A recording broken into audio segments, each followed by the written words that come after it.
Protection order की बात करते हैं। सो प्रोटेक्शन ऑर्डर सेक्शन 18 में होता है, provides that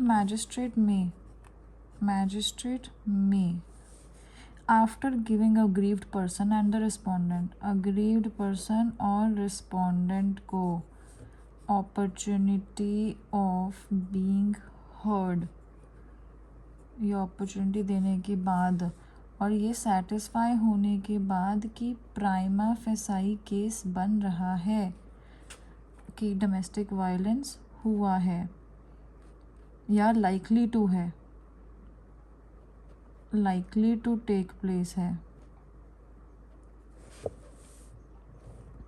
pass a protection order in favour of the aggrieved person, prohibit the respondent from. Okay, तो magistrate may pass an order of protection order in favor of, किसके favour में आएगा? in favor of aggrieved person and against respondent, prohibiting him or her from, G points तक करेंगे, G तक। 25 provides that protection under shall be enforced till the aggrieved person applies for discharge। ये बहुत important है। Section 25 कहता है कि protection order जो है shall be, यहीं पे लिख देते हैं, इसके बाद लास्ट में लिख देंगे committing any act of domestic violence, कि डोमेस्टिक वायलेंस आप नहीं करोगे। Committing any other act specified in the protection order, any other act नहीं करोगे। एडिंग और अबेटिंग, इसके साथ साथ एडिंग प्लस अबेटिंग नहीं करोगे। एंटरिंग प्लेस ऑफ एम्प्लॉयमेंट, जहाँ पे वो काम कर रही है या जहाँ पे वो रेगुलरली जाती है, enter place of employment of aggrieved person. Attempt to communicate, मुझे बात करनी है आपसे, मुझे आपसे बात करनी है। अटेम्प्ट टू कम्युनिकेट, वो सब हरकतें नहीं करनी है। Attempt to communicate in any form, in any form ना सब चीज़ें कवर कर देगा, हमें शॉर्ट में लिखना है, इन एनी फॉर्म। उसके बाद उसके एसेट्स आप एलियनेट नहीं कर सकते। Alienate any assets, prohibits from alienating any assets, stridhan, मतलब वो भी इकोनॉमिक अब्यूज़ किसी भी तरह का नहीं करना है without the leave of magistrate. Causing violence on the dependents, causing violence, for example उसके भाई को मारा या कुछ भी किया, वो कॉजिंग वायलेंस टू डिपेंडेंट्स नहीं करना है, या रिलेटिव्स, या जिससे वो असिस्टेंस लेती है ना अग्रीव्ड पर्सन, तो आप उसको वायलेंस नहीं कॉज करोगे। अब लिखते हैं, ये सब हो गए पॉइंट्स कि डीवी नहीं करोगे, कोई और एक्ट नहीं करोगे, एडिंग अबेटिंग नहीं करोगे डीवी का, उसकी जगह पे नहीं जाओगे, उसका कम्युनिकेट करने की कोशिश नहीं करोगे, उसकी प्लेस पे एंटर नहीं करोगे, एलियनेट नहीं करोगे उसकी चीज़ों को, और कॉजिंग वायलेंस नहीं करोगे to the closed ones of the aggrieved person. Section 25 says that protection order under section 18 shall be in force until aggrieved person applies for discharge। बोलेगी अब मैं ठीक हूँ तो वो डिस्चार्ज कर देंगे इस सारी चीज़ को।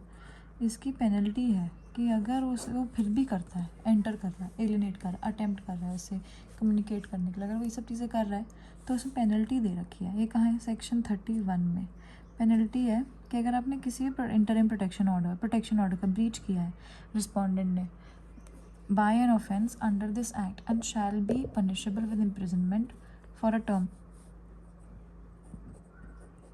1 ईयर तक की पनिशमेंट के लिए और फाइन 20,000 का फाइन भी लग सकता है, और बोथ।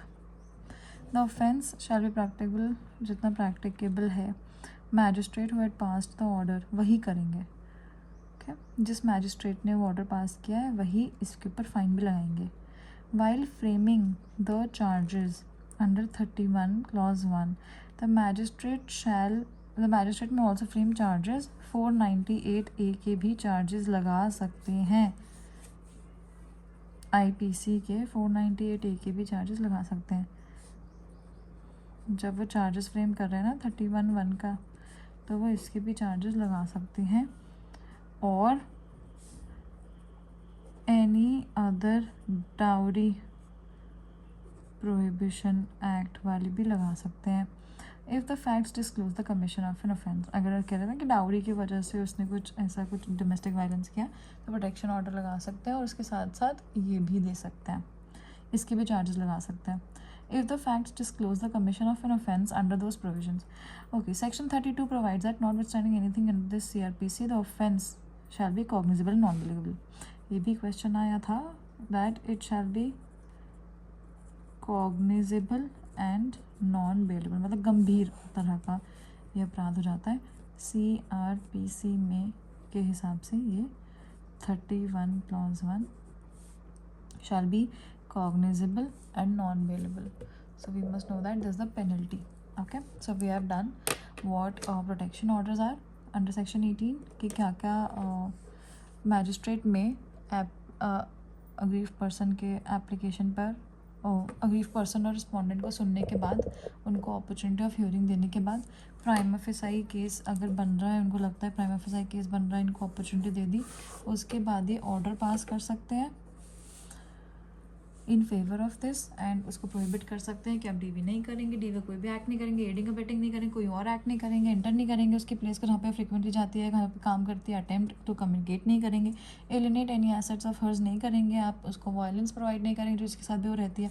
उसके बाद 25 में बोला गया है कि जब वो डिस्चार्ज के लिए अप्लाई करिए आप उसे डिस्चार्ज कर देंगे। तो पेनल्टी में हम ये भी ऐड करेंगे कि 31 में डिफरेंट और भी चार्जेस लग सकते हैं उसके साथ, ऐसा नहीं कि ये एग्जॉस्टिव हो गए, और भी चार्जेस लगा सकते हो अगर लगाने तो, और 1 साल तक का आपको उसको बंदे को हो सकता है, और फिर 20 साल का फाइन भी लग सकता है, और दोनों भी हो सकता है, और ये जो है गंभीर अपराध होता है, नॉन बेलेबल होता है।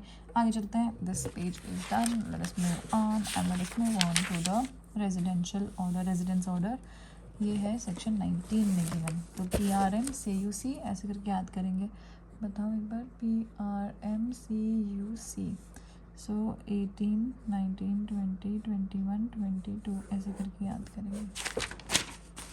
ओके, रेजिडेंस ऑर्डर्स कर लेते हैं।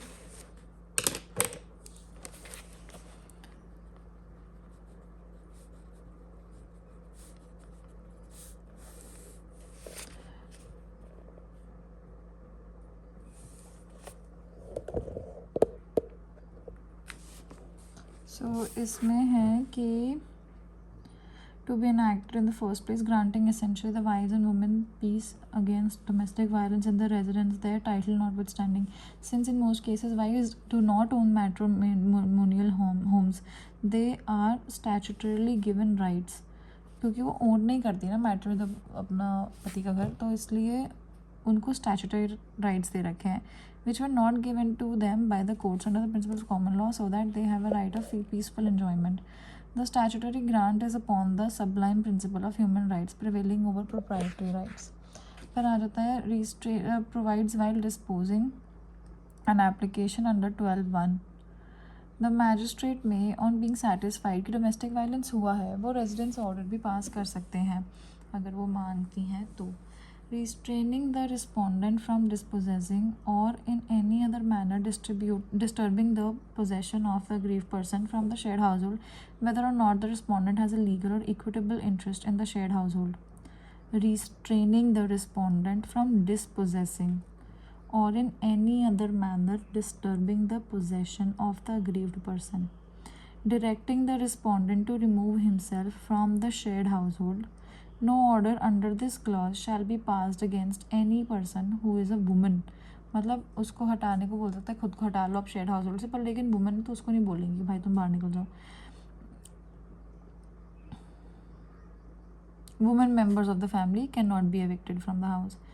Restraining the respondent or any of his relatives from entering any portion of the shared household in which the aggrieved person resides. कि आप रिस्ट्रेन कर सकते हो कि रिलेटिव नहीं आएगा कोई भी उसका उस घर में. Restraining the respondent from dispossessing, वो डिस्पोजेस नहीं करेगा उसको और डिस्टर्ब नहीं करेगा अग्रीव पर्सन के पोजेशन को. Restraining respondent from alienating and disposing of the shared household, या फिर उसको इनकम्ब्रेंसेस नहीं कॉज करेगा प्रॉपर्टी को. उसके बाद है restraining the respondent from denouncing his rights in the, कि मतलब उसको छोड़ के ही चला गया वो घर को, शेयर्ड हाउस होल्ड को. ये सिर्फ लीव ऑफ द मैजिस्ट्रेट के साथ कर सकता है. Directing the respondent to secure same level of alternate accommodation for the aggrieved person as enjoyed by her in the shared household और to pay rent if the circumstances so require. मतलब अगर ऐसा ज़रूरत पड़ती है ना सर्कमस्टांसेस के हिसाब से, तो उसके लिए रेंट भी पे करेगा और उसके लिए ऐसा घर भी ढूंढेगा जैसा पहले रहती थी वैसे ही वाला. तो अब इसको शॉर्ट में करेंगे, पहले भी पूरा पढ़ लेते हैं. द इसमें वाला केस आ गया वापस से, सतीश आहूजा वर्सेस नेहा आहूजा, ये भी करेंगे. The magistrate may direct the respondent to return to the possession of the aggrieved person her stridhan, उसको वापस करो उसका सारा पैसा. मैजिस्ट्रेट में इम्पोज एनी एडिशनल कंडीशंस जो भी रीजनेबली नेसेसरी लगेंगी वो भी इम्पोज कर सकते हैं. मैजिस्ट्रेट रिक्वायर करेंगे रिस्पोंडेंट को कि भाई तुम बॉन्ड एग्जीक्यूट करो without sureties for preventing commission, जिससे तुम आगे से डीवी नहीं कमिट करोगे. An order of execution of bond, इसको हम चैप्टर 8 के अकॉर्डिंग वो करेंगे, एग्जीक्यूट करेंगे इस ऑर्डर को, and shall be dealt with accordingly. उसके बाद आ जाते हैं while passing an order under section 19 clause 1 2 3 the court may also pass an order directing the officer in charge of the nearest police station to give protection to the aggrieved person. Protection मांग सकते हैं उनकी help लेकर कि protection दो इनको जब वह एप्लीकेशन करती हैं तो. The magistrate may also direct the officer in charge of the police station in whose jurisdiction the magistrate has been approached to assist the implementation of the protection order. तो मतलब इसमें लोकल अथॉरिटीज़ का use करके उनको protection provide कर सकते हैं अगर वो अप्लाई करती हैं तो. In Satish Chandra Ahuja versus Neha Ahuja the pendency of any proceedings under the act और इंटरिम और final order under section 19 regarding right of residence would not bar initiation और continuation of any civil proceedings which relate to the orders passed under the act. देखिए case तो mention करना ही करना है. So this is the case that we must remember. इसमें shared house hold के बारे में बोला था, एस करके आ रहा है तो हमें से याद करना है कि शेयर्ड हाउस होल्ड में भी है और रेजिडेंस ऑर्डर में भी हमें ये डालना है ये वाला केस. तो रेजिडेंस ऑर्डर में क्या है कि अगर कोर्ट सेटिस्फाइड, मैजिस्ट्रेट सेटिस्फाइड है कि मतलब जब अगर वुमेन मांगती है तो कि रेजिडेंस ऑर्डर चाहिए, तो क्या होता है कि wives do not own matrimonial home, so they are given statutory rights over the house.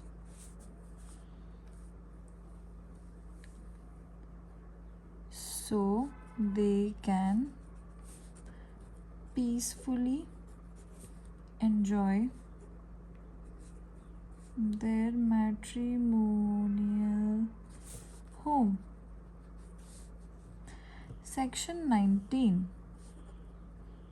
provides that magistrate, if satisfied that भाई डीवी तो हुआ है, मे पास residence order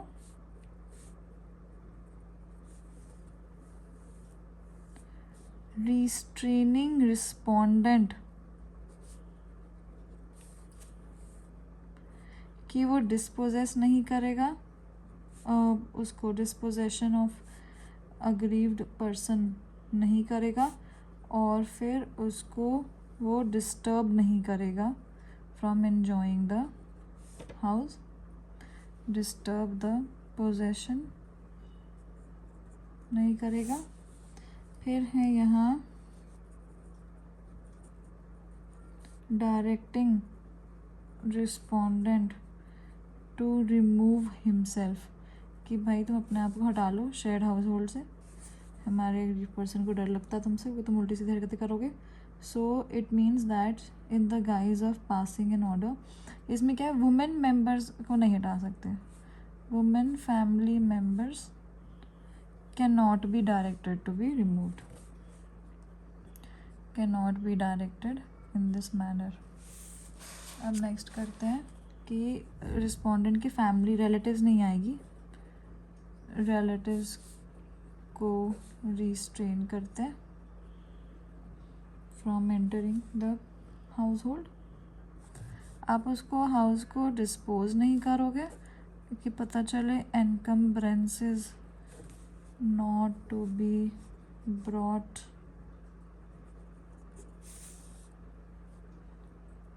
in the same. अभी हमने प्रोटेक्शन ऑर्डर वाला किया, रेजिडेंस ऑर्डर वाला किया, जिसमें पांचों ऑर्डर्स आ जाए साथ में, वो हमें शॉर्ट में लिखना है. और अगर फुल ब्लोन आंसर आ जाए तो हमें पूरे पूरे आंसर्स लिखना है. इसमें हमने पेनल्टी पढ़ा था और क्या क्या चीज़ें वो कर सकते हैं for the purpose of protection order. अभी फ़िलहाल रेजिडेंस ऑर्डर करते हैं. इसमें भी केस मेंशन करना है. Satish Ahuja, SC Ahuja versus Sneha Ahuja. इसमें कहा था कि जो पेंडेंसी ऑफ एनी प्रोसीडिंग्स चल रही है अंडर द एक्ट और एनी इंटरिम और final order under section 19 regarding right of residence would not bar initiation और continuation of any civil proceedings which relate to the orders passed under the act. कुछ लिखा है इसमें.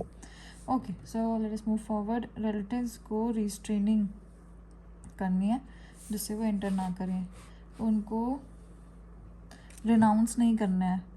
Restraining respondent from renouncing his rights in the house hold. Renouncing his अपना छोड़ के चला जाए. रिनाउंसिंग हिज राइट्स इन शेयर्ड हाउस होल्ड ये नहीं कर सकते, तो हम उसको इसके लिए भी रिस्ट्रेन करेंगे. तो ये कुछ रिस्ट्रेनिंग डिस्पोजिंग वाले ऑर्डर्स हैं, ये सब करना है. फिर मैजिस्ट्रेट डायरेक्ट कर सकता है रिस्पोंडेंट को कि अग्रीव्ड पर्सन को उसका सारा स्त्रीधन दो. तो मैजिस्ट्रेट में डायरेक्ट, ये तो कहीं भी लिख सकते हैं, सो किसी भी लाइन किसी भी आंसर में, respondent to return to aggrieved person her stridhan और other property whether movable or immovable.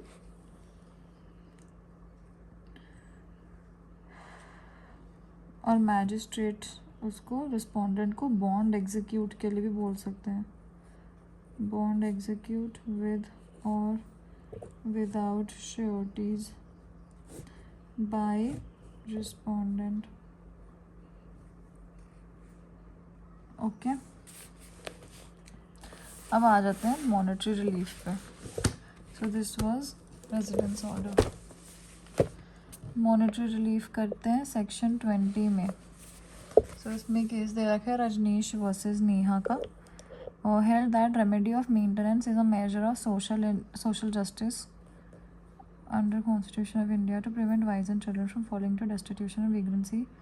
Preamble of the constitution under article okay. So 15(3) और 39 ये दोनों तो है इंपॉर्टेंट इसके लिए. सो रजनीश वर्सेस नेहा में बोला गया कि जो मेंटेनेंस है ना वो एक मेजर है सोशल जस्टिस का. बस इतना ही लिखेंगे हम. Section 20 monetary relief.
So this is what we have written as the introduction of monetary relief.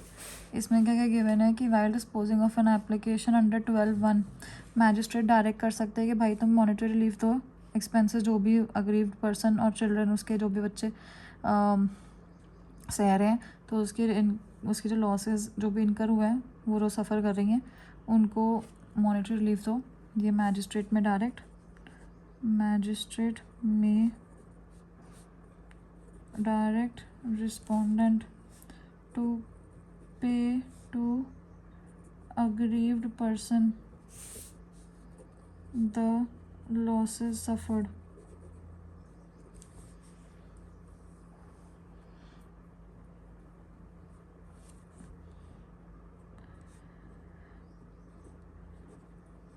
Relief may include loss of earning, medical expense, damage, loss caused due to destruction, damage,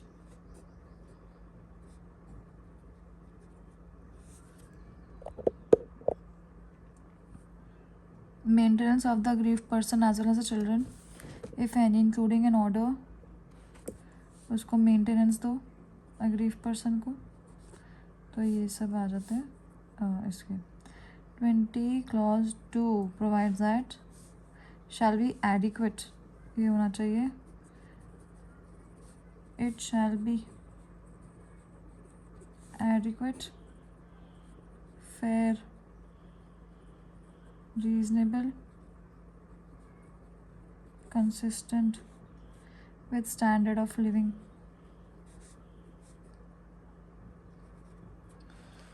जिसमें aggrieved person, to which aggrieved person is accustomed.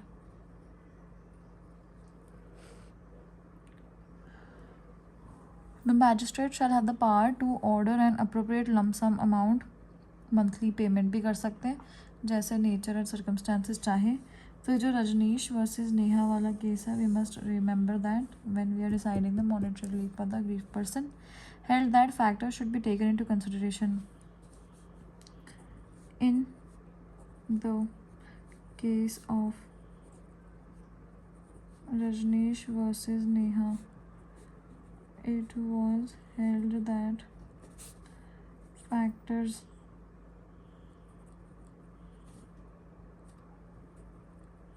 should be taken into consideration while deciding maintenance. तो important कैसे आता है क्योंकि हम कहीं ना कहीं इसको यूज़ कर सकते हैं। ये सब चीज़ें ध्यान रखनी है कि पार्टीज़ का स्टेटस क्या है, राइट टू रेजिडेंस क्या है, age of parties, maintenance of minor children, इसमें से कोई 5 चीज़ें लिख देना। Duration of marriage, educational expenses, disability of spouse or child, age of parties, right to residence, reasonable cost of litigation.